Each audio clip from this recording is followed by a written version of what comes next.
And I was writing on my blog and I was reminiscing, sabi ko, nung EDSA, yung panganay kong anak ko was barely 1 year old.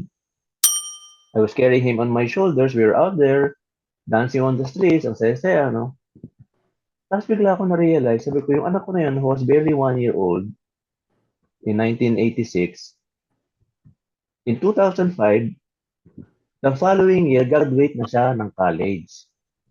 Ibig sabihin, 20 years yung nakaraan, di ba?